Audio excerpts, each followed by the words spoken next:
Hey everybody, Garcia here, and today we're going to be contending with Ragnarök, trying to cooperate in order to triumph over, well, all sorts of baddies in Yggdrasil Chronicles.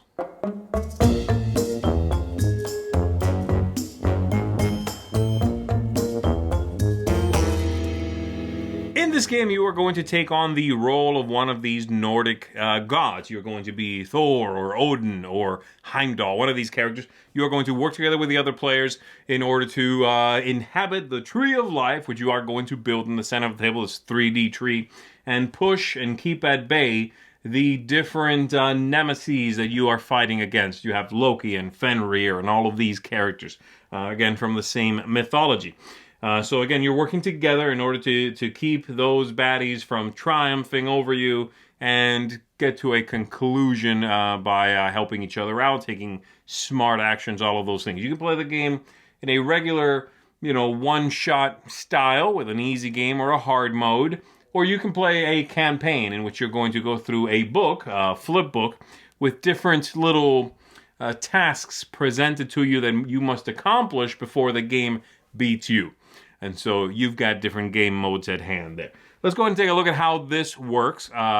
This is, by the way, a reprint of sorts, a reworking, I'll say, of an older game from the same designer called Yggdrasil. So this is a new thing, new look. Let's take a look at it. Even if you're not familiar with that one, doesn't matter. We're going to take a look at this, and I'm going to tell you what I think of it after that. The first thing to do when you decide to play the game is figure out what kind of game you'd like to play. And you're going to do that choosing from the Sagas book here. You can play an easy game, the hard base game, which is going to allow you to use player special powers. This one will not. Or you can just go right into the story mode, the Sagas, in which you're going to play through multiple games, following a story, having new special abilities show up, leveling up your characters to give you new powers, and so on. So that's what the entire book here is for. Right now I've got this set up for a hard base game. And so we're going to put this on the table, and we are going to put a special character that goes on there and tracks your way through the story. If you make it to the tree, you are going to win the game, and you are going to lose if you ever have someone who drops all of their health, or if a baddie needs to move on the board, activate, and they cannot fully activate, you are also going to lose the game. And so here we are taking a look at a game with 3 players there. You each start with some life, your own die, and we've set up the tree already. So the way it works is you're going to go through multiple rounds until the game is over. And at the beginning of every round, everyone selects the top card of their deck, and you are going to put it over here near this wheel here. All right, so the 3 cards just go on there, and then everybody can decide together who they'd like to go next. So you do this in whatever order you want to. So let's say we're going to go with Heimdall. Heimdall wants to go first. So they take their card, they reveal their card, and they put it next to the matching character out here. So for example, in this case, they would put that card there in that spot, and a single card of a type does not do anything yet. It does not trigger. And then they take their turn. On their turn, they are going to be allowed to move. When you move in this game, everybody starts up here in Asgard. When you move, you can move on your level. Each level has 3 areas. Or you can move on your column, and each column has 3 areas.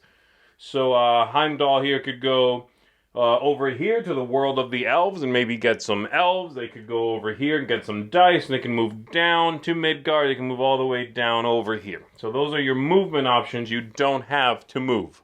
And then once that's done, you are going to take an action. You can take the action of the world that you're on, as long as the world is not devastated, or you could fight one of the baddies in the game. It could be Jotuns, the ice giants, or one of the main baddies like Loki and Hell we saw just now, those kinds of characters.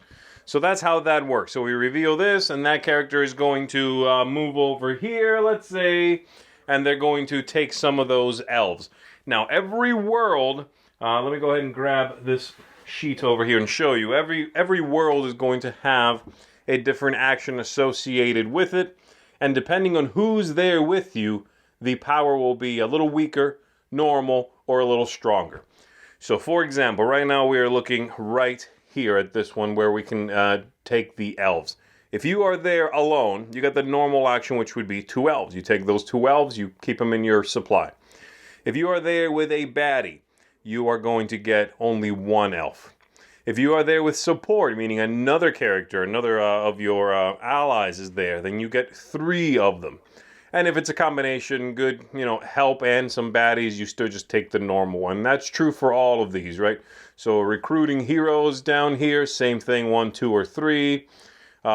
Taking the veneer dice, same thing, you get 1, you get 2, or ideally you take 3, things like that. So that's how that works for everything. So our character here would take 2 of the elves, they would keep them in their supply, and that would be it. And then the next player chooses to go. So we figure out who wants to go next. Okay, Thor is going to go.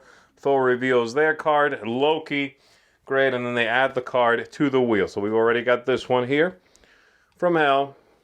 And then Thor is going to add Loki to that spot there. And again, nothing happens because it's the first one. Only when 2 of these show up are the characters triggered.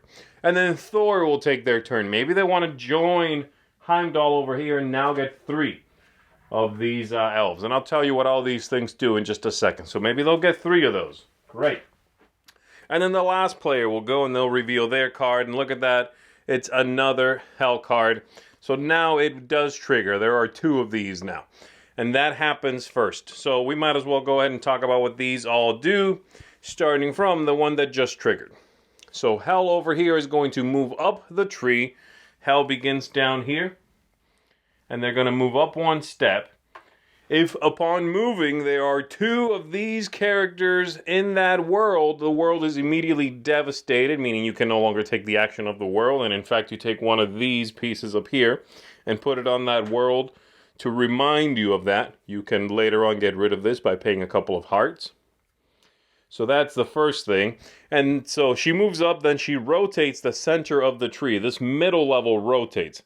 So she will rotate this center 1 tick clockwise, and then whoever triggered it loses 1 heart. Okay, well, Frigg is going to lose 1 of her life, and then she takes her normal action. So that's that one. Loki over here moves to the world of the person who triggered it, rotates the tree, and then brings out one of the Jotuns who is going to shut something down or make one of the baddies a little bit stronger. This one here is going to move on the ladder of the Midgard to the next spot and then send these baddies down to the bottom and make Hell a little bit stronger. These are kind of a little hard to see, but there are these. Let's see if I can show you. You see a scale there. Let me see. Yes, you can. And so these characters are going to pop down here.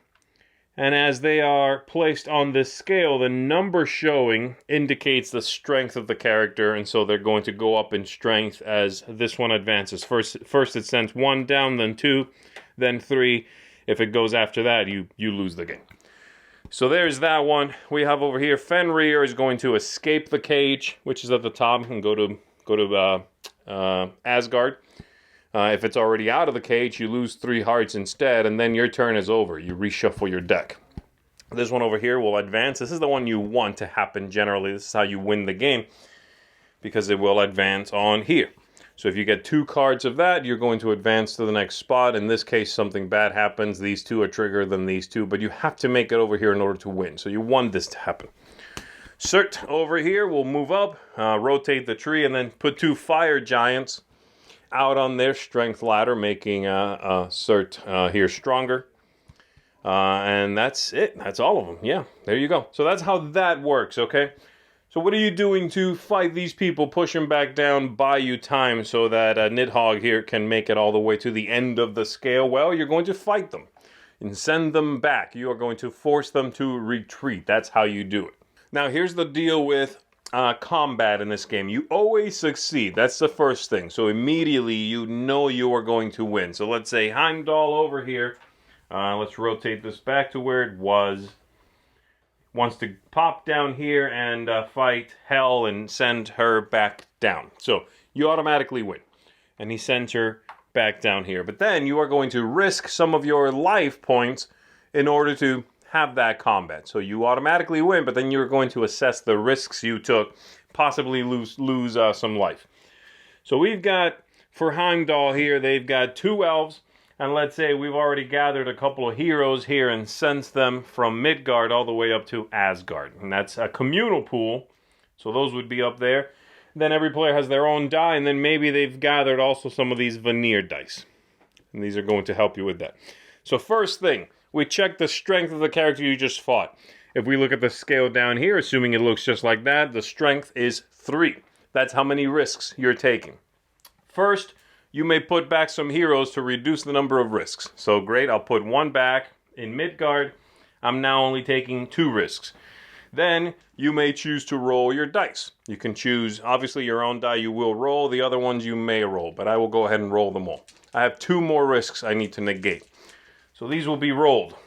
Great, I am looking for that face to negate risks. That's 1, and that's my own die. And then these 2, I got another 1 there, so I negate all 3 risks. However, once that's done, if they have those symbols, or that symbol, they are going to go away. This die will go away. So I'm going to lose this die up here to the pool, but I did negate all 3 risks, and I don't lose any life. If I'd only negated 2 of the 3 risks, I just pay 1 life point of those, give that up, and the game continues. So that's the general idea. Now, the worlds have a lot of different powers. You're gathering all those things to help you fight. There's a lot of sort of gears within gears that move. As worlds become devastated, Fenrir becomes stronger. As Loki moves around and spreads, the Jotuns, worlds shut down and different characters might be protected. All sorts of things are going to develop in the game.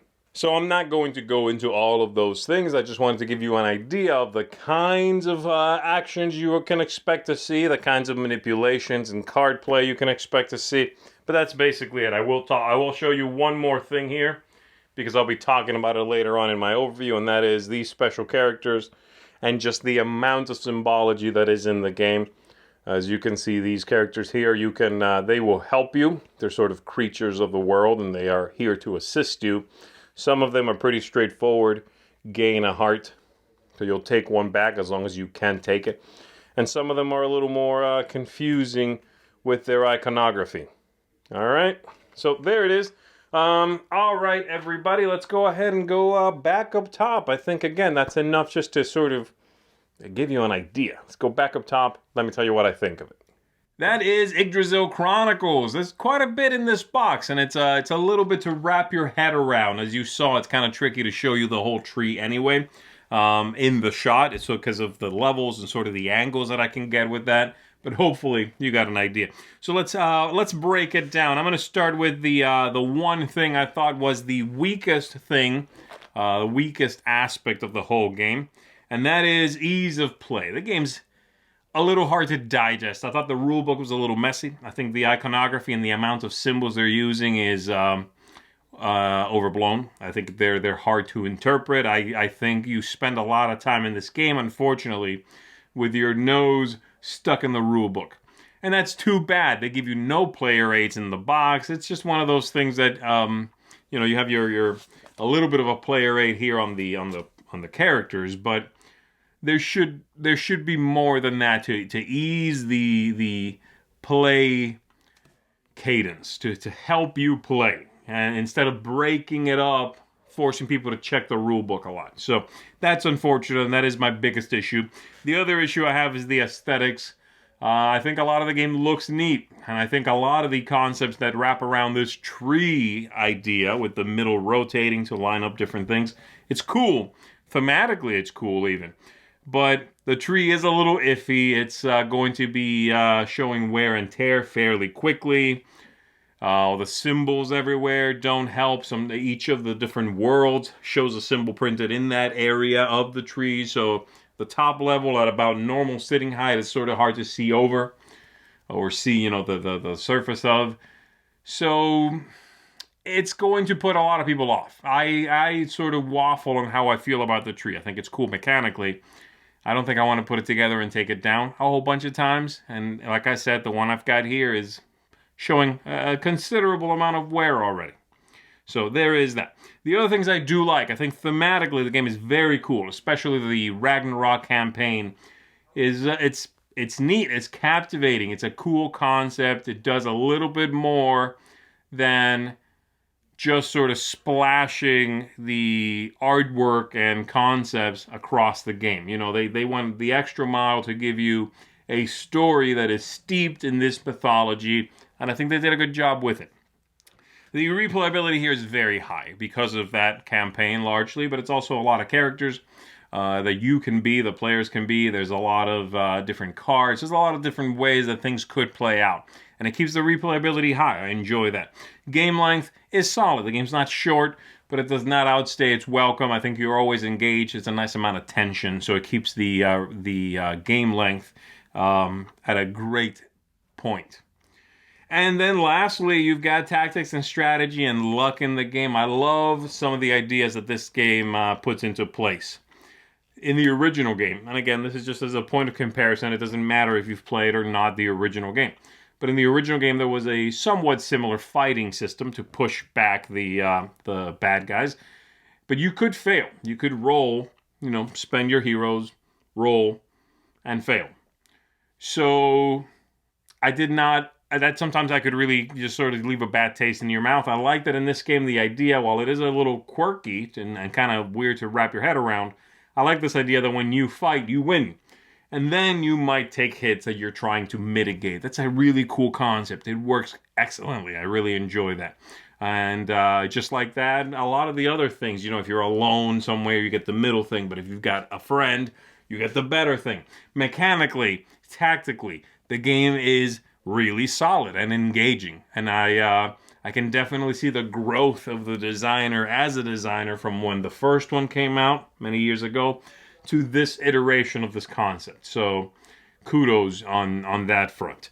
So there you go. Overall, I got some issues with it. I think it's going to be a little bit of a divisive game because of the way it looks, because of the it's so outside the box with the tree and some of the ideas at play here. But overall, I enjoy this game. I think it's a cool, cooperative game that's going to present you with interesting choices. So this is going to get an 8 out of 10 from me. I dig it. This is going to be a seal of approval from me for Yggdrasil Chronicles right here. So there you go, everybody. You're looking for a neat cooperative game. This is one to check out. And that's going to be it from me. My name is Z Garcia. I'll see you on the next one.